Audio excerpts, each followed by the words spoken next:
going on, everyone? It's DSP and John Rambo, and this is episode 1 of Smart Guys, which is a new series where we're going to talk about wrestling, professional wrestling, not amateur. Oh, really? Fuck. I watched the wrong thing this week. Ah! It's like the local high school watching the qualifiers for the Olympics and shit. Yeah. Greco-Roman. But yeah, what we're going to be doing is basically, we haven't decided yet how often we're going to do it, but when we have a chance to do one of these episodes, we're going to talk about what's going on in the pro wrestling world, and obviously that's going to cover the WWE, who's the major federation right now, and then also TNA.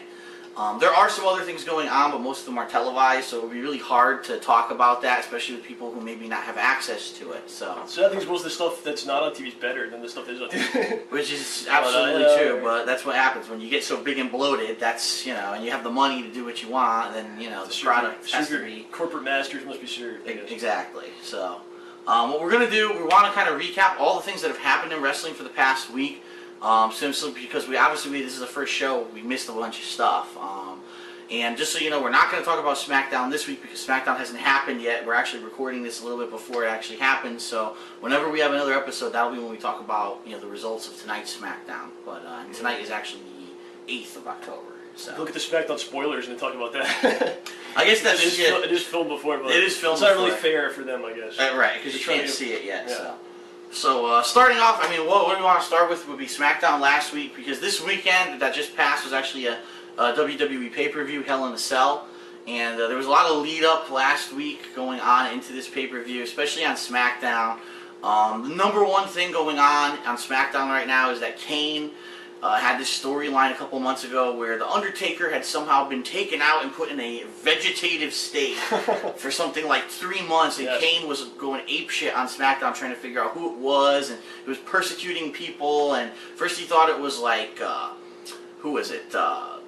Fucking the All-American American. What the hell is his name? Jack Swagger. First he thought it was Swagger, then he thought it was CM Punk, then he thought it was Rey Mysterio, and then finally Undertaker came back and said, no, it was you. So it was all a big twist, a big swerve, like we didn't know that. So they've been having a feud for a couple months, but the storyline is that the Undertaker's lost his powers because he was in this vegetative state. Well, a couple weeks ago, the Paul Bearer came back, and Paul Bearer just like kind of snuck on the scene, gave the Undertaker back his powers, and it was alluded to that at this pay-per-view that Paul Bearer was basically going to support the Undertaker and give him all his powers. So that's what's been going on SmackDown. And then at Hell in a Cell, there were 2 other major matches for the WWE title. There was Randy Orton against Sheamus. Sheamus, yes. And then there was also, in a Hell in a Cell match, and then there was also John Cena against the Nexus guy. Yeah, no one ever remembers his name. It's hilarious. Everyone's like, yeah, the guy, the Nexus guy. And the British guy from Nexus. Yeah, but anyway, the leader... Wade Barrett. Wade Barrett, the leader of Nexus. And professional here. The stipulations there were that if Cena wins, then Nexus disbands, but if Nexus wins, then Cena has to join the Nexus. And it was, you know, obviously there was the biggest hype match at the... I hate those storylines. Remember when they had Shawn Michaels had joined Bradshaw? Yes. He was poor. The best was when Marlena had to join Brian Pillman, and then Brian Pillman died. Oops. Yeah, while that was going on. Oops. Okay. But I never understood that. Like, how is that legal? It's like I beat you in a match, and now you're my slave. Yeah, it makes, obviously it's just these things they do from time to time. It makes no sense. So we'll go back to the well on that one. Right. So what ended up happening in Hell in a Cell, in a nutshell, we're not going to cover anything but the major matches. Orton beat Sheamus fair and square. It was a drawn-out match, but Orton ended up winning with an RKO out of nowhere, like he wins every goddamn match he ever won. Yes. Cena actually lost to the Nexus because what happened was there was all kinds of interference going on, and all of a sudden, supposedly 2 fans, they were supposed to be fans, interfered with the match, jumped into the ring, blindsided Cena. The ref couldn't stop it, and then Wade Barrett got the 3 count. And then in the world title match, Undertaker was like dominating Kane the whole match, and all of a sudden Paul Bearer turned on the Undertaker. Woo, big fucking surprise! And the Undertaker ended up losing the match, and Kane retained the title. 2 weeks and he switches already? Or he was only on TV for, that's absolutely right, he was on TV for less than 2 weeks, because it was a SmackDown, 2 SmackDowns he had been on. And already he turns on the Undertaker, and I mean, doesn't this happen every time? Like, who wasn't expecting that? Personally, I knew that was going to happen, because every time Paul Bearer comes back, he turns on whoever he's siding with. Like, he either brings in Mankind, he brings in Kane, he brings in all these people, and then he always turns on Taker. He always turns on him. So it's like... So now we're back in the old school, Kane and Paul Bearer versus Undertaker. And now the question is going to be, what's going to happen with, is they're going to continue this storyline, or are they going to drop it at this point? They will. I know they will. I guess Undertaker will eventually win, big shock. They should go crazy and bring back everyone that Undertaker ever fought. I just have like a giant stable of dudes. All against the Taker at once. Fucking King Kong Bundy, Kama the Supreme Flame Machine. Oh, Jesus. All those fucking DiBiase fought him too. Everything there. Yeah. Have all the Jake the Snake come back. Jake the Snake, that was a great rivalry. Have like a big stable of dudes to fight the Undertaker would be kind of funny. I don't want to do that. I don't know. I mean, personally, I'm tired of seeing this storyline. Now, the twist on the storyline this time is that Kane is actually winning. He's beaten the Undertaker twice now and retained the title. They're trying to stretch it out longer than a week or whatever. But it's kind of like when you're watching this, you're like, it's inevitable. You know he's going to lose eventually and drop the title. The Taker, when's this going to happen? They'll probably be a tag. They'll probably be a tag team in like 6 months. They'll be teaming. And the whole thing will be forgotten. So. Oh my god. So, anyway, that's what's going on SmackDown. What we want to talk about is basically what happened on Raw this past week. A lot of stuff happened, a lot of weird stuff. Just like, I don't know where they're going with some of these plot lines.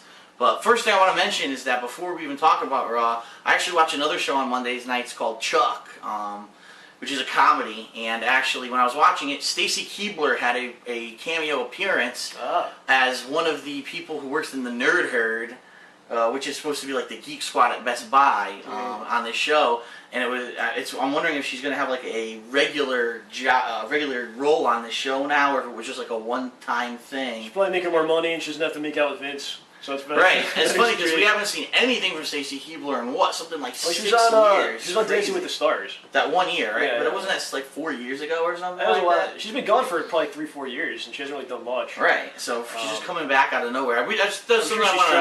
Just wanted to throw it out there because I don't know where it's going. But that was interesting that she actually. You're trying to get people that they don't want to watch Raw, they can watch Chuck instead. Is that what you're doing there? Right. Well, if you think Raw sucks, you can watch Chuck. No, Chuck is actually on 8, so you can watch that before Raw and then tune in at 9. Awesome. But anyway, this past week, I got some notes if you can bear with me, but this past week, the major plot line on Raw obviously was going to be, oh my god, Cena lost to the Nexus at the Hell in a Cell, and now Cena has to join the Nexus, and what's going to happen with that. And of course, in typical WWE fashion, they found a way to completely cop out and basically have nothing resolved whatsoever on Monday night, which is what everyone was tuning in to find out. The night started out with Cena coming out and having to join the Nexus, so he very unwillingly put on this armband, and it's like, okay, oh my god, Cena's going to join. And they very impromptu, there was a match put together where he was going to team up with Michael Tarver. It was a tag team match against Mark Henry and, I don't know. Evan Bourne. Mark Henry and Evan Bourne. Yeah. That's right. Tag team. Right, but that tag team came to be because they had both gotten beaten down by the Nexus repeated times in the weeks prior. So they're having this match go on, and of course Tarver, he's doing well, and then he's starting to get beat down. He goes to tag Cena, and of course Cena walks away. And it's like, wow, we didn't know that was going to happen. So Tarver ends up losing the match. Cena beats the living shit out of him for like 10 minutes. And really, they dragged this out as long as they possibly could. Like he put him into like FUs. He was throwing him against stairs. He put him into frickin'. He's doing all kinds of shit. The STFU, which is not even close to being a real crossface, but whatever. And now the plot line is basically Tarver is out, and I'm wondering if Tarver maybe had an injury or something pre-existing. I think they just don't want him there anymore because he's pretty bad. Yeah, and that's what I would assume. I just don't, because they got rid of a couple other Nexus guys, right? Well, they got rid of. Well, no, actually, if you remember, Bull Buchanan. Not Bull Buchanan. Bull Buchanan? What? I know. Holy fuck. I confused the bald guy with Bull Buchanan. Holy shit, that's going way back. What was the bald guy's name? The guy that said he was injured? Yeah, he is. Like, he's injured, he's gone. He actually was injured. He broke his leg. Something like that. But I think they're just getting rid of guys. They did get rid of the guy who was basically called Black Cena. He looks just like John Cena, but he's black. I think they're just trimming the fat, get rid of guys that they don't think are going to be good. Right. So a lot of these guys sucking the mic in the ring too. So that's true. And they added those other two. They added the other two. What you didn't get to that? Well, right. What ends up the big twist was those two fans supposedly that interfered in Cena's match on Sunday night at the pay-per-view weren't fans at all. They were actually two of the entrants from the last Tough Enough. Not Tough Enough. Boy, I get all these things confused. The reality show. What the fuck is it? NXT. I don't watch NXT, so I have no idea what the hell the name of it is. It's called NXT. All right, so it was season 2 of NXT. 2 of the entrants were the run-ins. It was Joe Hennig, who's actually called Michael McGillicuddy for some reason. which is hilarious. That's the son of Kurt Hennig, Mr. Perfect. And then Husky Harris, who's the son of Mike Rotunda. So he's called Husky Harris. So these 2 guys, were pretending They're to be good. fans. They're good. They're good talents. So Yeah, they're better than the other people. Right, that's obviously why WWE is choosing to put them on the mainstream shows now off of NXT. Yeah, and Nexus was kind of losing some steam, getting beat all the time. So adding this week they more kind people. of breathed more life into Nexus. This Right. week. So it was really funny because the storyline was Cena goes to the back and he's like, "Oh, I'm gonna beat you. I'm gonna kill you from within or whatever." And he sees McGillicuddy and he starts chasing these guys through backstage, and he runs into the Nexus, who are in like the locker room, and they stop him, and they're like, "Oh, Cena, good job taking out Tarver." That was kind of like we were getting tired of him anyway. He's like a weak link in our chain, and so we're glad you did that. But we have something that we have to tell you about. And then the show cuts away for a commercial, and doesn't come back for like an hour back to this plot line. Yet it resumes at the exact same point of Cena standing there in the locker room in front of Nexus, as if nothing had ever They happened. all just waited. So it's like, so what did they do? hold on They a just kind of second. stood around for like an hour, scratching, and they all Like, had. I want this to be on camera. Don't fucking say anything. Fucking went to just shit and fucking just stood around. I mean, it was Maybe. crazy. It was really bad editing but just bad planning of what they were doing there with that angle. But anyway, the gist of the angle is the general manager got involved, said, "No, John, that's the stipulation at Hell in a Cell was not that you could just do whatever the fuck you want and destroy Nexus now. You actually have to help Nexus." The general manager thinks fucking stupid, by the way. Oh yeah, the mysterious voice. general manager who's not there and is talking through a laptop. Yeah, they have no idea who it's going to be, by the way. They're just, Oh, I'm sure, because they don't know what the fuck. every week they hint, they give another quote, either like a DX quote or a Stone Cold Steve Austin quote. They read through an email, and it's like, okay, so they're trying to allude that it's someone. Yeah, I don't even want to hurt themselves trying to figure out who it is, because they have no idea themselves. So. And then on top of that, it looked like they were actually going to go somewhere with that angle for a couple weeks. They had both Edge just attacked the laptop last week and destroyed it, which supposedly got the general manager pissed off. And a couple weeks ago, Jericho was I'm going to find out who the general manager is. And then what happens? They take Jericho off TV.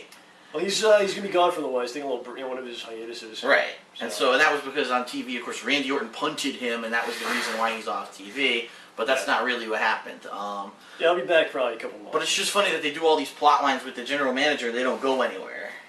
They don't know what they're doing with that. It's just kind of there. Yeah. So. Well, you know what?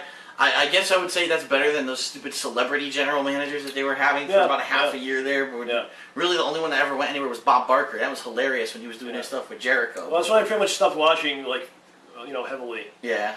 You just kind of had enough of the bullshit. Yeah, I watched the WWF since 1990, and I was kind of like, I'm kind of done with this. The 18 episode, remember that one? That was fucking horrible. Oh my god, yeah.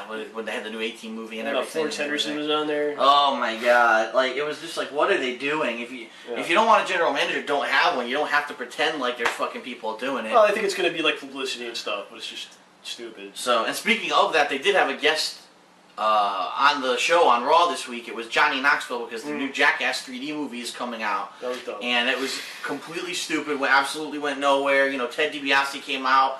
He got hit by a prop from the movie in the backstage, so he came out and put him in the $1 Million Dream, and that was, or whatever, Dream Street, whatever it is, and that was the end of it. And it was like, what was the fucking point of that? Like, why do they still have these celebrities on the show? Yeah. Besides that, the big twist with John Cena was by the end of the show, he had to actually help out Wade Barrett. There was a over-the-top rope battle royal to determine the #1 contender for the title, since Randy Orton had beaten Sheamus at Hell in a Cell. And John basically was ordered by Wade, you have to make sure that I win this thing. So the whole match, John Cena's defending Wade Barrett. He's making sure he doesn't get thrown out of the match. He's throwing people over the top rope to get Wade Barrett, to be the last guy in there. And then it actually comes down to Wade and Cena as the last two. And Cena steps over the top rope and eliminates himself, making Wade Barrett the #1 contender. And now it's like, where is this plotline going? It's not what Stone Cold would have done. Well, exactly. It's like he's the true-blooded, hero Hulk Hogan style guy, and so he can't go against his word, and which is really, really weird. Like, if there was a real asshole, would you really go against? Would you not break your word just to support this evil group? I'd like to see him try that shit on Stone Cold, see what he would have done. Well, it's funny because speaking of Stone Cold, doesn't it seem to you like Randy Orton's character now is Stone Cold? Oh, they call him the Viper, I think, right? So they call him the Viper instead of the Rattlesnake. Well, they're trying to make an Austin and a Rock. Yeah. Austin was like The Rock, I guess, and they're trying to do that, but it doesn't work. Oh, you think Cena's like The Rock? That's what they're trying to, because he tries to get stupid and like, cutesy with the promos and Right. chunky, but Right. it doesn't come off that way. It just comes off as lame. Right, exactly. It's not funny like when The Rock used to do. Right, it seems forced and not good. So I guess, yeah, but it's just really weird. All these comparisons people are making now about Randy Orton, how, he says, oh, I'm not a good guy, don't call me a good guy, I'm only out for myself. It's the same shit that Austin used to say all the time, Yeah, but it's in a PG environment now, so it doesn't really work as well. Exactly. He can't go out there and drink beers and do all the kinds of stuff that Austin used to do and flip off people and all that. Yeah. So, other things that happened on Raw, Sheamus was pissed that he had lost the title match against Orton, so he went on a rampage and had a match with Bryan Danielson and destroys him. He absolutely destroys Danielson in this match, kicks his shit, turns him into a pile of shit in the corner of the that was ring, pretty stupid. which is like a squash match. Then he goes on to go to the Battle Royal and gets eliminated like nothing. So that went absolutely nowhere. It's pretty dumb to do it to Daniel Bryan. Right, someone who they're trying to build up, to be a respectable wrestler. They have been doing a good job with it too. They got the US belt. Right. He's got a good streak going, and the fans are behind him. But just to have him be destroyed like that, it definitely puts him back a little bit. And as a viewer, you really want to get behind someone, and to see someone get destroyed like that, that they're building, you're like, should I really invest my care into this person? Because who knows, maybe they're just going to drop him like a sack of potatoes tomorrow, and then you're going to shit, I really like this guy. They have a major issue with Shawn Michaels is gone, Triple H is not there, Undertaker's on the end of his career. Right. You're trying to build people, and that's not really how you do it. Right, exactly right. Just getting them squashed left. They did a great job with Sheamus. He's a legit guy. And they say the reason that was is because Triple H was really in favor with him. He really wanted to push him. He was like Triple H's project. He's a great new talent and deserves it. Have him beat up like Santino or something. Right, exactly. Why are you going to beat up someone who is supposed to be a face who's up and coming and is getting pushed? And he's got a belt too. And has a belt on him. It doesn't seem to make much sense. Stupid. The other plot line that's still going on, which now apparently is changing shows, is that Edge is on this crusade to end stupid things. And it's funny because the past 2 weeks he's been crossing back and forth between the shows, which made no sense. He was on SmackDown and he was on Raw, and he keeps coming out and basically insulting different people on the different shows. Yeah, it's like one of the writers knows that the show's dumb, so he just goes out and makes fun of the show. Right. But the dumb stuff continues on the show. Right. Like for example, last week the big thing was the general manager is not there. He talks through a laptop. And so he had some debate with the general manager, and they had this virtual voice coming through the laptop, which sounded ridiculous. It made no sense. It was like, where is this plot going? Why are they doing this with Edge? It just seems like they don't know what to do with it. It doesn't seem like the crowd likes the thing either. No. They're like, what the fuck? They're not into it. It seems like it would be something that a Smark would like, oh, look, they're making fun of themselves. Yeah. But it really just comes off as being lame at the end. It's not something that's really poking fun at themselves enough to the point where it makes any sense. The ratings for Raw have been plummeting, so they really have to try to right the ship here. See what happens. And I wanted to say Edge keeps going in these matches against The Miz, against the new guy on SmackDown, who I forget his name because he's brand new. The guy who beat down Rey Mysterio and put him in out of commission for a couple weeks. Del Rio. Yes, Alberto Del Rio. He's fighting him. He's fighting Miz, and he's fighting. When he's not fighting Jericho, who's now off TV, it's who is he fighting and why is he doing it? He has no real direction to his character. So anyway, what ended up happening this week was that the general manager banished him from Raw, and now he's being traded to SmackDown. I heard CM Punk is coming to Raw. Really? That's what I've heard, yes. There's just guys who they were pushing, and all of a sudden they forgot what they were doing with their pushes, and now they don't know what to do with them, and it seems like they're shuffling the deck again. Yeah. So, but they do this every couple, trying to figure years from time to time. What just gets me though is why can't they figure it out when they do that stupid draft lottery earlier in the year? Because they always end up putting people back.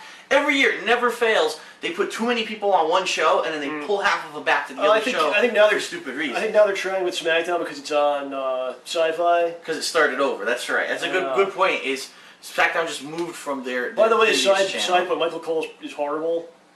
Now he's on all the shows now, Michael Cole. Yeah, they put him on everything. And he's god awful too, so that's great. So I don't know what's up with that. Maybe he has an in with someone.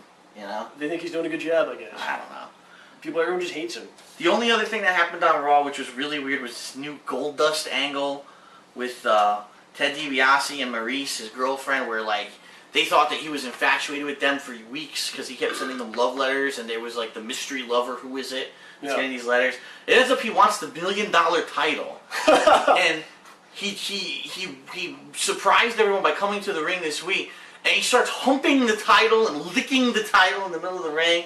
And I mean, he used to do this stuff in the '90s, but now it's like with the new PG rating. I don't know what. I don't know, like Goldust is even around. He's been fired like 7 times, and he keeps coming back. They keep rehiring the guy. I don't know, maybe it's a Dusty thing, but yeah, I don't know. He's got a name. So anyway, now the next thing is what's going to happen with Cena. Really, it's the only thing going on Raw right now is what's going to happen with Cena. Is he going to still be part of the Nexus, or is he going to be a reluctant member of the Nexus until he can find a way out of this thing? Or does anyone care about this? Well, that's the thing. I think the common viewer really doesn't care that much about Cena. It's more of the younger kids demographic, like him. Just like back in the day with Hulk Hogan. I mean, a lot of people like the up-and-comers like Bret Hart and the other stuff that was going on. Hulk Hogan was always there for the little kids, and he sold merchandise, but he wasn't necessarily considered the best guy in the business, even though he was pushed like that. So it's the fight between. You have to put Cena in a position where he's building other, younger guys as well. Right. He's got to go over. He's got to lose to people cleanly too, not just like fucking fluke. Right. They have to start really cultivating the younger guys more. Right, I agree. Because they're going to be screwed. But it's hard, it's hard to build up a younger guy when you have someone like Cena who he wins every match, he overcomes every obstacle. It's like he's Superman. It's like how are you? And Hogan would get his ass kicked a lot too. Yeah. When Hogan was big in his run, he would take some beatings. It's true. He would have matches where, and sure, of course, it was because the heel cheated, but whatever. He would take his beatings. He would lose the title. He would, and this rarely happens with Cena. Usually, it's if Cena, it's some bullshit reason. They're going to be in trouble. I mean, they Undertaker and Triple H at the end of their careers, and then they lost some people already. So you have to try. Right. Try to get those guys going. So they have talent. It's a good roster. I don't know. I guess right now the major things going on. So this week on SmackDown is going to be what's going on with Undertaker because of what happened with Paul Bearer turning on him at Hell in a Cell, and then on Raw it'll be is Cena part of the Nexus or will he turn on them and blah blah blah blah blah. So overall, what are your impressions of everything that's going on with WWE right now? I mean, it's just so much going on, but at the same time, it's like it's a lot of mismanagement and a lot of nonsense. And it's not so much just because it's PG. Like, you could have a PG product that's good. They just choose not to a lot of the times, I guess you could say. Right. And they just get dumb ideas and go forward with that instead of thinking things out. And what it seems happens to me a lot is they rehash the same storylines over and over, like they go Kane back and into the well. Undertaker, and they try to find one little thing they can change about it to make it act like it's fresh. Like in this case, now Kane's winning instead of Undertaker, but eventually Taker's going to win in the end. In my opinion, the one thing that WWE is going for right now that I think is really cool is the Nexus, because that was a really cool idea. Here was a bunch of newcomers on a new show. Unfortunately, it wasn't getting the ratings that WWE really wanted it to get, and they said, gee, we've got all these guys now who are newcomers, how can we get them into the limelight? Yeah. So they made a new stable, they pushed them out there as heels, which is the best way to do it.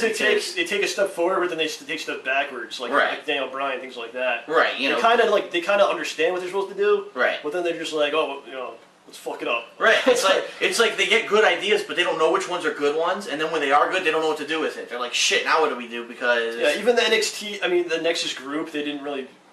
It wasn't like the NWO or something where you got to build these guys as like a legitimate threat. Don't have them run away from Santino and fucking Henry. Right. Exactly. So it's just kind of like you put someone like a joke, you're going to be thought of as a joke, and no one's going to want to really pay attention to it. But I really think that the Nexus is working at this point. I think, like John has said earlier, they're cutting the fat off of the group. They're getting it down to the people who are actually solid in the ring and solid on the mic, and they're forming a better group. For them, I don't know how the John Cena thing, but you know what? To be completely honest, if you really want to get hype on something, you got to get Cena involved because he's the one that all the kids are following. Yeah. So it's really the way to get the Nexus to get the biggest push as the heels on Raw right now. So if you just have Wade Barrett go over Cena cleanly, that puts him over in a huge position. Right. Imagine that. Does it really hurt Cena that badly? Right. Or everyone go, fuck, I'm going to rip up my Cena, I'm not going to buy Cena shit anymore? I don't think so. Fuck, you lost to someone? That's bullshit. Yeah, I'm never going to watch this again. I paid for Superman, I want Superman, goddammit. Right. So it actually, having him always win or having to, if he loses, it's like a fluke, it actually hurts, that causes people not to watch. Not him losing. Right, exactly. And it doesn't really get anyone over because they're not winning cleanly or they don't look strong. Right. So for me, I don't know. I definitely give a thumbs up to the Nexus angle, but at this point, I'm kind of now wondering what they're going to do now that Cena's in the group and he's not really necessarily against them anymore. I don't know if he's just going to clonk out and die out. You know what I mean? As long as it doesn't end with him like burying everyone in the group. You know, hopefully not. It's okay. If it ends with him just like going ape shit and like beating the fuck out of everyone, right? Then it's stupid. Then it's stupid. Waste of time. But if anything, what they're doing with Nexus, I hope that you get 1 or 2 guys that come out of the group that end up being really the next guys that get pushed. And anything, I think Barrett's one of the best in the group, honestly. He's good. He's good on the microphone. He's good. He's solid, that guy. Yeah. So that's what's going on with WWE right now. What we're going to actually do is we're going to have a 2-parter here for our first episode since we have a lot of ground to cover. And in part 2, we're going to talk about TNA, what happened on a live episode of Impact this week, as well as the reaction show that came live afterwards. And then we're going to talk a little bit about the Bound for Glory pay-per-view that's coming up this Sunday. So, yeah. All right, we'll be right back with part 2 of Smart Guys.